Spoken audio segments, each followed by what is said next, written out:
Thank you, Mary. Is that projecting, or should I? I don't care about you. Back again. Thank you for the welcome, and it is a pleasure to be here. I want to acknowledge two people that are important to me, and that's fellow members of the Board of Trustees of the American Battlefield Trust. One is Mary Abro. Mary was also a former trustee of the Association for the Preservation of Civil War Sites. Many of you may recall that two groups merged 20 years ago next month to become the what is now the American Battlefield Trust. Mary voted against the merger. She was very difficult to deal with for a long period of time, but we're glad that she's come around. And Mary, I, for one, is the president of the group, is particularly happy, so I want to. And the other one is Bill Hupp, who's round of applause to the great man.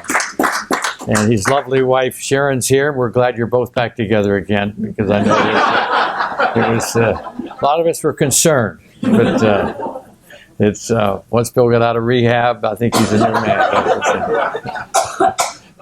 Seriously, both great board members, and some of this, what I just said, is not true, but some of it is. I'll leave that up to you. How many here are members of the American Battlefield Trust? Okay. Let's, pardon me? Milwaukee did better, Jim said. And speaking of Jim, I want to publicly acknowledge and thank, express my gratitude to Jim. He's been babysitting me for about the last 30 hours, and it hasn't been easy. I never met a guy that could drink as much as him and drive up and down those roads as fast as him. But we've been to from the airport to here, which took about 3 or 4 hours, and then we went to Milwaukee, and then we came back, and that was just yesterday. And then today we haven't been in the car, thank God, but he came over to once again keep me company, which I appreciate, and thank you, Jim. But speaking to the remarkable number of people that are members of the American Battlefield Trust, I've said some of this in other places, but I don't mind repeating it. What the American Battlefield Trust is, and when I say American Battlefield Trust, I'm talking about you that are members. What it is the most accomplished history land preservation organization in the history of the United States. And that includes the United States government, which, as you know, has a printing press. And I'd like to tell you, well, the reason I say that is 52,000 acres. I counted from 20 years. You probably ought to count it from 30 years, because the APCWS and the old Civil War Trust, particularly the APCWS, did save 7,000 or 8,000 acres. The old Civil War Trust, of which I was the trustee, didn't save anything. We just sat around and had great thoughts, but that's another story. The good news was it didn't cost anything. And the bad news for the APCWS was that they ran up about $7 million in debt, which was remarkable, and much of the land that was saved was mortgaged. So in any event, however you want to count it, the members of this organization have saved, my numbers of 52,000 plus acres, and that is phenomenal. There's another number that I think is even more impressive to me, as someone that started out as president of this group 20 years ago, this coming December, is that we were in $7 million in debt, is that by the end of this year, because of the members of this organization and some of the good work of roundtables like the Chicago Roundtable, which is one of the best in the country for helping us financially, this organization by the end of this year will have raised probably north of $450 million. And that is a jaw-dropping number every time I say it. It's if you'd have told me 20 years ago that we would be capable of that, I'd have told you were drunk. Crazy, out of your mind. Over half of that money, that's an all-in number, but what we generated it all, whether it's from the government or private sector, but over half of it is from our members. Over half of that $450 million. We've saved battlefield land in 24 states and over 140 different battlefields. So it has been an accomplishment, as I said, the likes of which no organization, public or private, has ever accomplished in that period of time. And to give you a little context with respect to the government, if you will, the United States government got into the battlefield preservation business in about 1895 with Chickamauga. And so in the last 124 years, including Revolutionary War and some War of 1812 battlefield land, the United States government has saved about 85,000 acres. And this organization, depending upon whether you count it 20 or 30 years, has saved 61% of that number, roughly 52. That's amazing. Now, the federal government has been a partner, but we've been the driver. We put up most of the money. We created all of the deals. And by the way, we lobbied the government to get that money. That wasn't any, quote, gift. The other part of our mission, as you know, is to educate. In fact, our tagline is preserve, educate, and inspire. And education is something that we have put mighty emphasis on, particularly in the last 6 or 7 years. We've always had education as a part of our mission, but quite candidly, in the early years, we put a whole of a lot of attention, most of the attention by far, on land preservation, because that's what I was interested in. But it has come to all of our attention that education is every bit as important. In fact, you could argue it's more important than saving land, but certainly the two together are essential.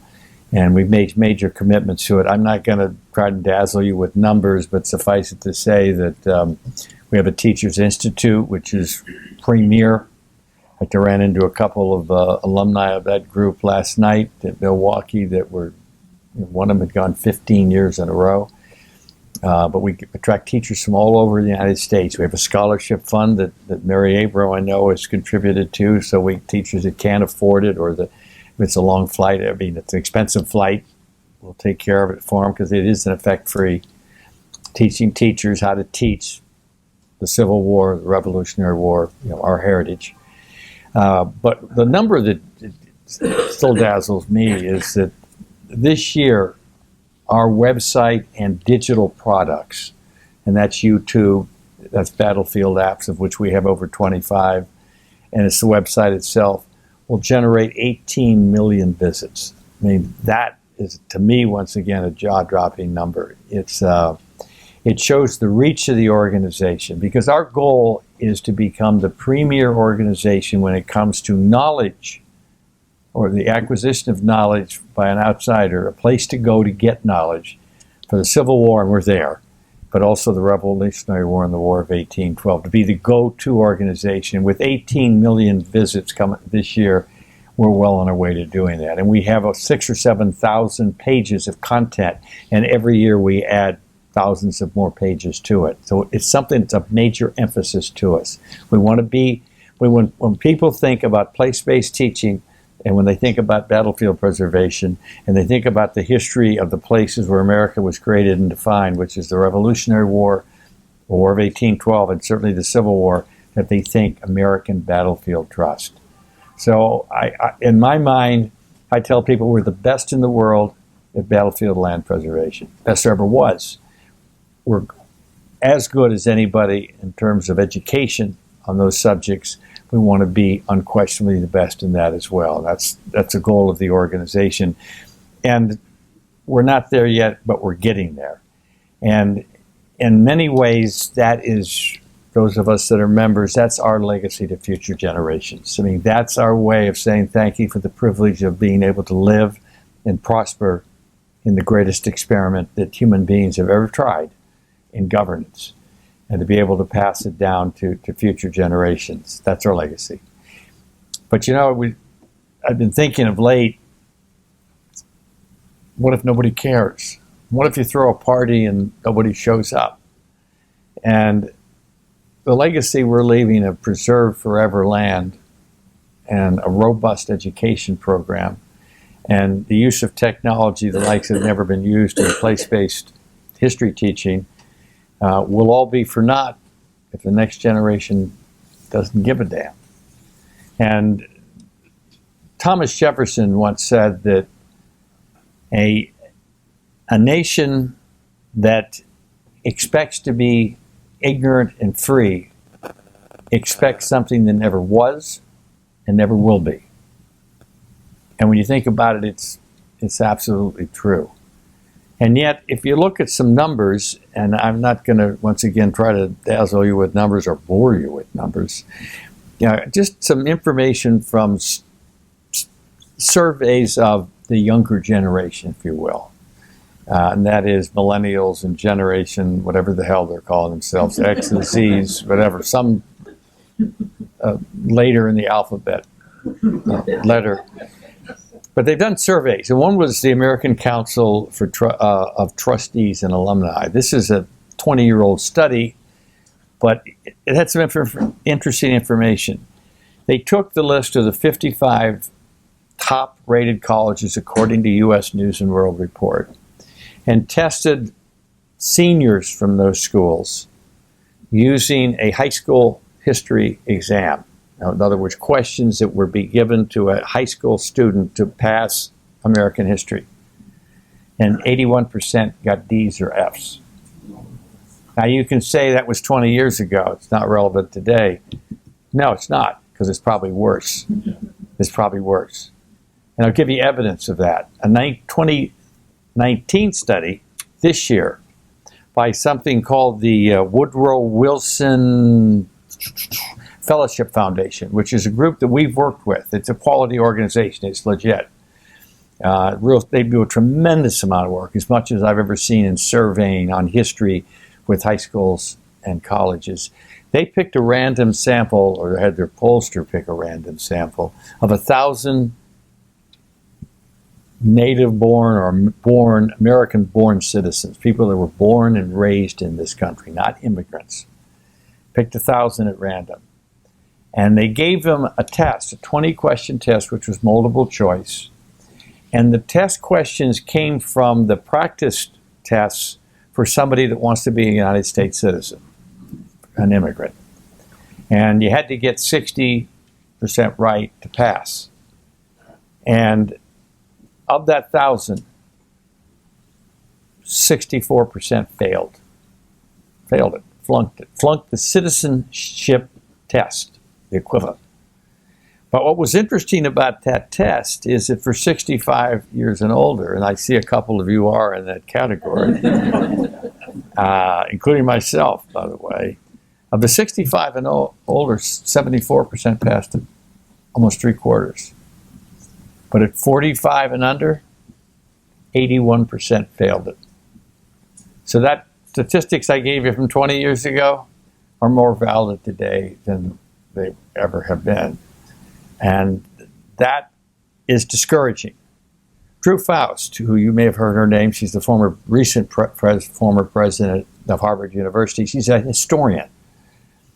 I went to a speech of hers about 5 months ago, and in the speech she said that since 2007, history majors, or history as a major, across America, in American colleges and universities, has dropped 45% in the last 12 years.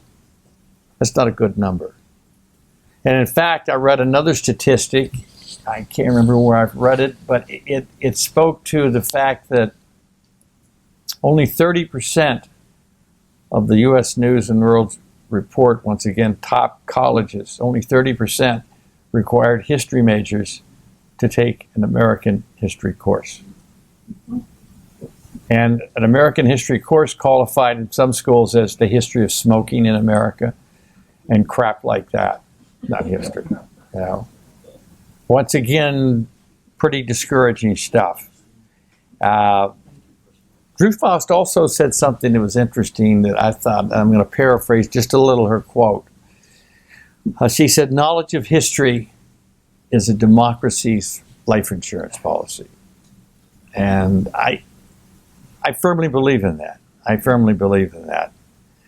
The other thing I would say to you is that on the good news side of these millennials and the creatures that come after them, some of them are our grandchildren, they surveyed them and 78% responded affirmative. Here, let me back up. They asked the question, if you had to spend a substantial amount of money for you, who lives in your parents' basement or wherever, if you had to spend a large amount of money, would you rather spend it on an experience or an object, a thing? And 78% said an experience. That's an unusual thing, because I think all of us would have said a thing, like a new car or something, like the house maybe. But over 3/4 said an experience. The other thing in the survey from the Woodrow Wilson Fellowship Foundation that was interesting, and they surveyed like 41,000 students. So this is a real valid study. 40% of those students said history was their favorite subject in high school. 40%. They weren't in my class. And another, well, you shouldn't have spoken Spanish. They might have noticed that. Another 39% said it was one of their favorites, not the favorite, but one of them. So you've got 79% of 41,000 students across, they surveyed students in every state in the union, that said history was one of theirs or the most. And you know what the number one reason they gave for not particularly being interested in history now or appreciating their history education? We have a teacher right in front of us. Jim, it was boring. Boring. But if you think about boring, you think that's an opportunity. If you can come up with a way to teach history that isn't boring, you might have something there. But the fact is this. If you look at what's confronting us, we've basically got future generations coming up that are really dumb as hell when it comes to history. They have historic amnesia. I mean, they're stupid on history. It's not because they don't like history, but they don't know history. And they're not dumb people, obviously. They're a reflection of us. They're a cross-section, and some of them are probably dumb, but they're mainly ignorant. Going to what Thomas Jefferson said, ignorant and free. So, if we can figure out a better way to teach them, then we're going to be able to inspire them. Now, the question might be asked, well, first, so what? So they don't know anything about history. They're really good in math or technology, and that's our future. We've got this STEM program. It's the be-all and end-all of everything. Probably the end of the country, but then I digress. And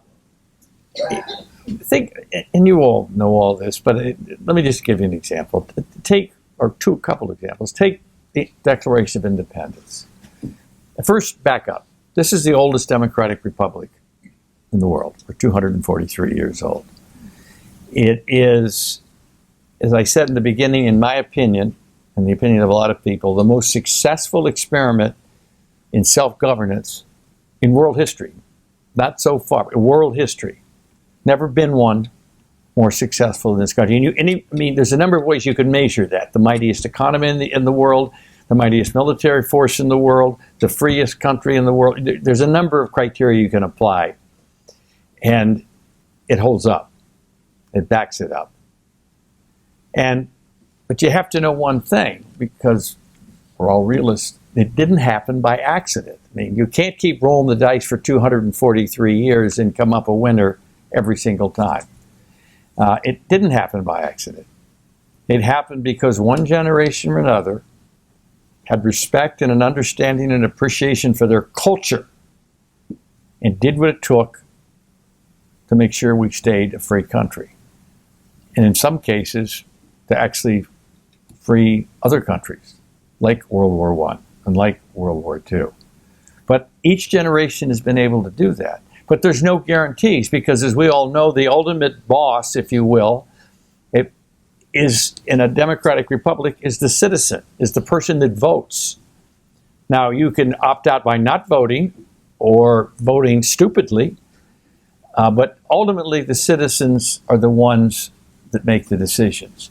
So if you have dumb, stupid citizens, you've got a recipe for disaster. At some point, it's going to break down.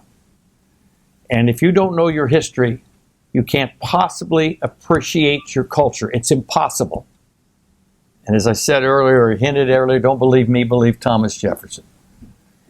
So knowledge of history is an appreciation of our culture. An appreciation of our culture, in our case, an appreciation of our culture, makes for better citizens.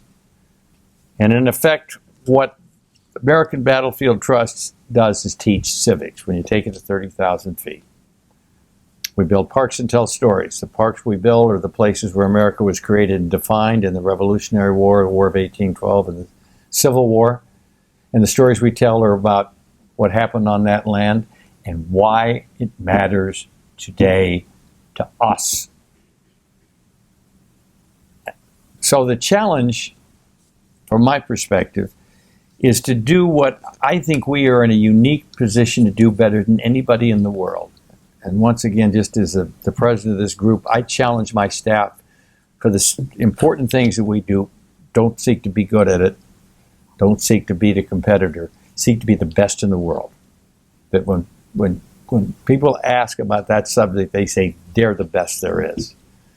Like land preservation, history land preservation, and like we're becoming in education. But if we can take place-based education and apply technology, think of it another way.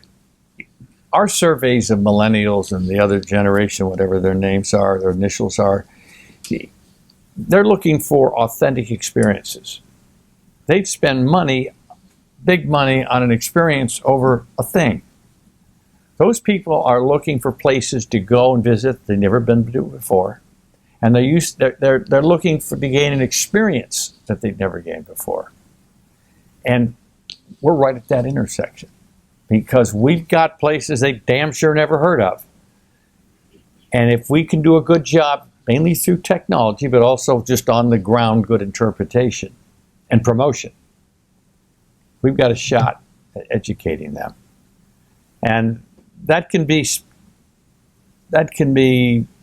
well, it can be determinative. Let me give you one statistic that many of you may have heard, that visitation to history parks has been going downhill. I don't know if any of you read the Wall Street Journal article a couple months ago. I see a couple of heads nodding. Well, basically the thesis of the article by the reporter was that visitation of historic places is going to hell in a handbasket in America. And one of the statistics the guy cited was Gettysburg. And he said Gettysburg's attendance has dropped way off, and it's just an example of history places all over the country. Well, we examined that in greater detail. In fact, we even hired a consultant, Harbinger Consultancy, and said, you do a statistical analysis for us. Tell us whether this is valid. And it was an honest, neutral, intellectual study. We were looking for a result. We were looking for information. Is this right or not? If it's not right, why isn't it right? Anyway, here's what we found out about that statistic. One is the reporter used 1970 reporting from Gettysburg. And we found out later that the Park Services acknowledged that until the 1980s, they really had no idea. They had no uniform reporting of attendance throughout their parks. And in fact, the number of that the park reported in 1970 for Gettysburg was 7 million people. That just coincidentally happened to be 3 times the number the Grand Canyon got that year, which is absurd if you know anything about park visitation. The point is, the numbers were all invalid. So we hired Harbinger Consultancy to do an in-depth study, and they did rolling averages, and they did 3-year segments, so if there were one-offs like government shutdowns, it wouldn't skew the things, to make it statistically valid. And what they found is in the last 28 years, park attendance at history parks is up 21%. Now, if you add that to the fact that the folks we're aiming at, the dummies and the generations coming up after us, if you think about they're looking for unique experiences, they actually have an inclination to like history, and that park attendance is actually going up. That's a good situation. If you can provide a product for them that is authentic, that is exciting, inspiring, and illuminating, you've got an opportunity to teach people. And that's exactly where the trust is headed. It's called place-based teaching. And that is saving places that are authentic, where history really happened.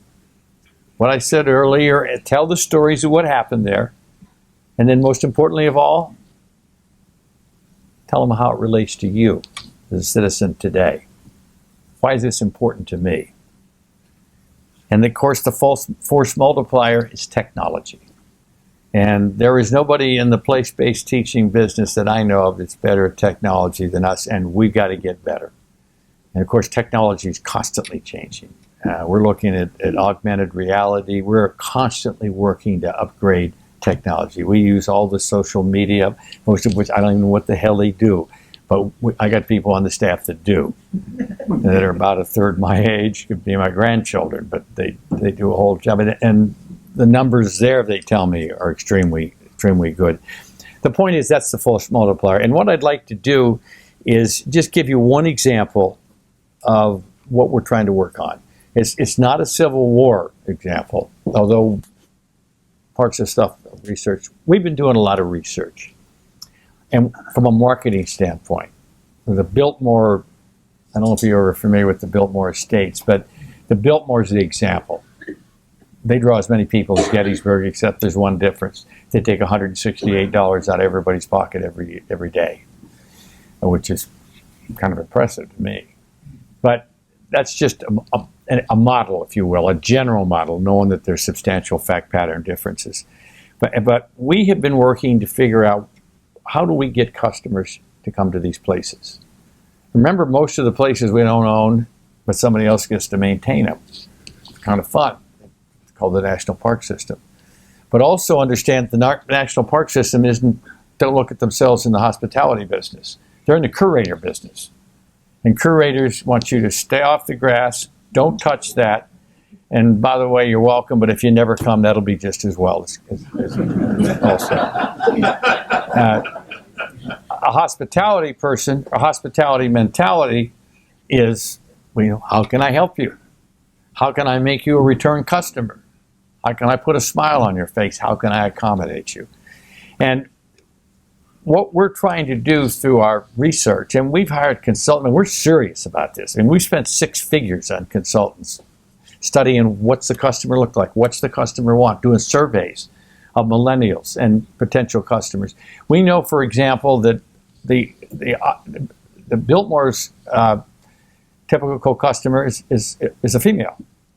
There's about 80% female that buy that product. Okay, there's a lot of guys with them, but they're working off penalty points for the main point. So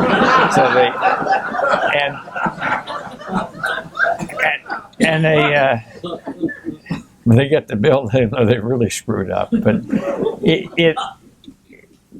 so most of our customer base, the model, is probably 80% or more males. And so, but in the case of battlefields, we know, for example, in studying and vacation, for example, who plans vacations? We know that's females. We've studied the population. What do they look for when they go to a site? We found out bathrooms are number one. And you say, well, that's obvious on its face. We didn't know that, but they are. So, if you're going to have a successful site, you damn sure better have a bathroom. Other things, places to eat, places to stay. And we're constructing our website. We also know mom, the wife, the mother, plans most vacations for families. So you've got to gear it to her, not me or us, males, her. And we're now constructing a site that says if you want to go to a battlefield site, here's how you get there. Here are some other things like bathrooms, restaurants, motels, those kinds of things, to help them plan the trip, make it as easy as possible, provide an itinerary. We've even gone so far in the Richmond battlefield areas of sending people on trips and paying for part of their trip on the condition that we can debrief them afterwards. What did they like? What did they didn't like? What do we need to supply to get them to come to that product? So we're serious about this, and we're being reasonably sophisticated and scientific about it. But the one I want to talk to you about is called the Southern Campaign of the Liberty Trail in South Carolina. And when we got into the Rev War business about 4 years ago, I didn't know anything about the Revolutionary War. I mean, I think I was probably typical of a Civil War guy. And that's all I've studied most of my adult life. That's my hobby, the American Civil War. So if you'd asked me to describe the Revolutionary War, I'd have said they had this thing at Lexington Concord. They had a big battle at Bunker Hill. Something happened at Saratoga. They hung around for 3 or 4 years, went down to Yorktown, and surrendered. And the whole damn thing took 8 years. They probably could have done it in 3, but it took 8. And when I started reading on it, getting halfway smart, and what I discovered, which is what anybody that was halfway smart should discover, is that the Revolutionary War was won in South Carolina. At least a lot of people a lot smarter and more knowledgeable than me know that. I see some heads nodding. I'm damned if I knew that. South Carolina had more battles and more casualties than any other colony in the Union. So we started looking in South Carolina, and we found something wonderful from a guy in my position perspective. The land was the heck away from Charleston, which means you didn't have expense, and it was affordable. It was western South Carolina and northern South Carolina. Now it's all over the state, but the big stuff, the stuff we started on, so you could buy land. Oh, another thing was beautiful. A big battlefield was 200 acres or 300 acres, a monster. I mean, you know, that's nothing in a Civil War. You couldn't even get all the troops on the thing if you just put them all together. And so we laid out a plan. It's multi-phase, but the first phase is 16 sites. The other thing that was beautiful about it is that 11 sites are already owned, not by us, and they're already maintained. And most of those 11, not all, they're already developed. Kings Mountain, Cowpens, 96. From a county level, Hucks to Feet. Who could ever forget Hucks to Feet? So in effect, to get this thing started, and I'll tell you what this thing is, this trail, we have to buy 5 battlefields, probably about 1,200 acres. That's a joke in the Civil War business. You know, that's, okay, what do you want to do with the other regiments? But by the way, we've already saved over 800. And then we've worked a deal, we've got a relationship with South Carolina's government that's going to be even more helpful in buying that land. And here's the idea. Buy the rest of these other 5 battlefields, which we're doing. Interpret these battlefields. You don't have to worry about the National Park Service. That's already taken care of. You don't have to worry about Hucks to Feet, which is a county park, and there's 1 or 2 state parks. That's already done. Enhance the other. Truth of it is, it's 6. I mean, it developed 6, buy 5.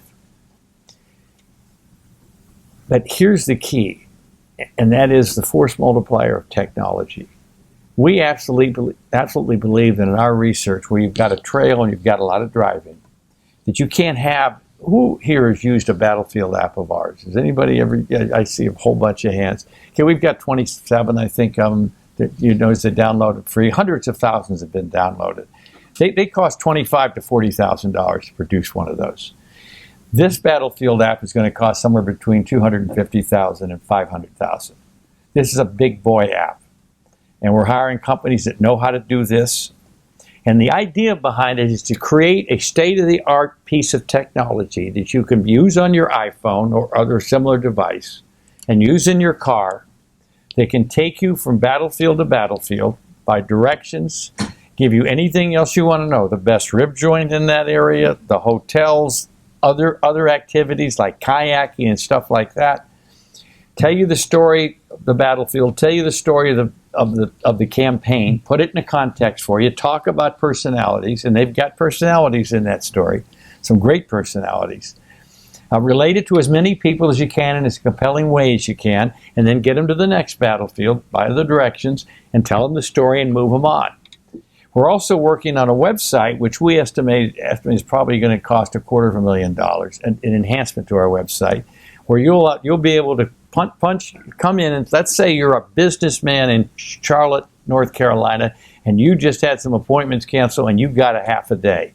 You can get on that website, tell them that, and say, where in the heck can I go for 5 hours? And it'll give you an itinerary into South Carolina and where you can go get a meaningful experience. Or if you're a couple in Greenville, South Carolina, and you all of a sudden have a day, I got a day. Get on that website, it'll give you an itinerary out for you. And then, of course, have you download the app and how to use the app, and you're on your way. We're also working with the state of North Carolina and the counties in North Carolina, and they're on board. They're excited about this. They're excited about it for a couple of reasons. One is tourism. A lot of these counties are poor because it's the back country, the up country. It's not down near Charlotte where all the rich people live. And they're hungry for business. And they're very, very enthusiastic about that. They're going to provide the money to do advertising for this. They're also going to be updating our website with what restaurants, what hotels, what other things can they do. And I know they're going to do a good job. You know why? Because it's in their interest to do a better job. We've also got the governor. He is wholeheartedly. I've never seen a governor as enthusiastic as this guy. I had a 2-hour and 40-minute dinner with he and his wife, about 10 of us, and a couple months back, and we spent most of the time just talking history. We're going to have an announcement of what we're doing, and he's going to be the main speaker at the governor's mansion. And we're also having a reception. I've never had a governor as enthusiastic as this particular gentleman is. The point is, we're getting the state involved, we're getting the county involved, we're going to get what we do best, save land, bring technology to the fore, and hopefully have a product that will appeal to our customers. And we'll tweak it. And there'll be a couple steps forward and a step back. We're just not going to be, we'll be learning. But the idea ultimately is to take that model that would be successful at and replicate it around the country. Do it on Civil War battlefields in Richmond. Do it in the Valley Campaign. You can go on and on and on. It's an opportunity to have an innovative, creative way to present a authentic, compelling product that future generations will buy into. And let me just conclude with this, to the question, to what end? And I'm reminded of a story that happened in 1787. And it happened in Philadelphia, and it happened in August of Philadelphia. And you'll recall at that time, there were some old white men meeting in a building, later became Independence Hall, and they were contemplating the future of the United States.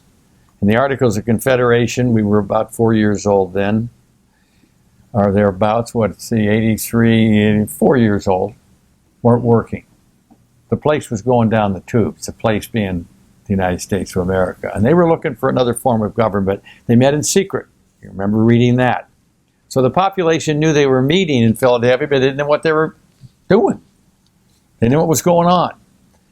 Well, they made their conclusion that August day, and out of the building waddles an 81-year-old man named Dr. Benjamin Franklin, one of the most famous Americans in the world. And a lady by the name of Mrs. Powell, who knew him, said, "Well, Dr. Franklin, what is it? A republic or a monarchy?" And he didn't even hesitate. He shot back to her and said, "It's a republic, if you can keep it." And that has been, from my mind, the challenge forward, if we can keep it. And the best way to keep it is to have Americans know their history, because if they know their history, they're going to respect their culture. And if they respect the culture that has made this country an observer of the rule of law, and in concert with capitalism, the most successful country in the history of the world, they're going to have to know how to keep it. And they're going to have to know that history. And that, I think, is the future of this organization. Thank you all very much.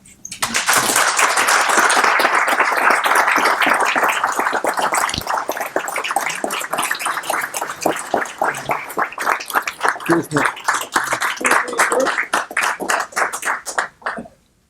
Matt first? Sure. Okay. Well, before, We'll drag Jim back up here for some Yeah, Q&A in before a you sit second. down. But first, oh, yeah. we neglected to mention at the outset, we're going to make sure we get it in now. The Nevins Freeman Award, created in 1974 by the Civil War Roundtable of Chicago, established the Nevins Freeman Award and bestows it annually on an individual whose advancement of American Civil War scholarship and support for the Roundtable movement warrant special recognition. The award itself is designed as a generous financial donation to an historical preservation project chosen by the recipient. The very first Nevins Freeman recipient was famed author Bruce Canton, who was a Civil War Roundtable of Chicago charter member. Other winners include Ralph G. Newman and T. Harry Williams. You know, I had T. Harry Williams' book when I was an undergrad in the Civil War, and it wasn't until I joined this group that I realized how important a book that was that I read 20, 30 odd years earlier. Silly me. And our good friend Ed Bars, of course, and Bud Robertson, along with a few people in this room who are regular members of this group, and well-deserving also. And we're proud to announce for the 2019 Nevins Freeman Award, it's presented to our esteemed friend and preservationist, James Lighthizer.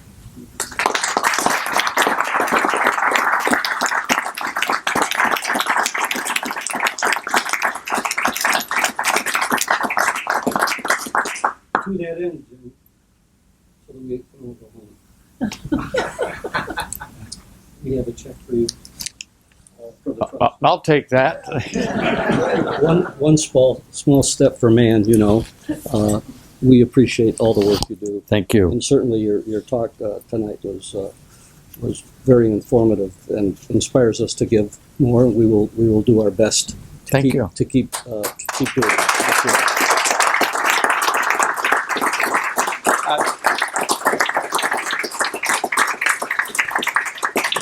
Just by the way, that's one that book along with Lee's Lieutenants, only a second edition I took from my father's bookcase. So yeah, we all started early. Yeah, well, I accept this very gratefully from you guys. That Chicago Roundtable is, I guess it's the oldest roundtable, isn't it, in America, and one of the largest and one of the most generous to our cause. So you people put your money where your mouth is, and we're very, very grateful to you. Very, very grateful to you. So thank you very much.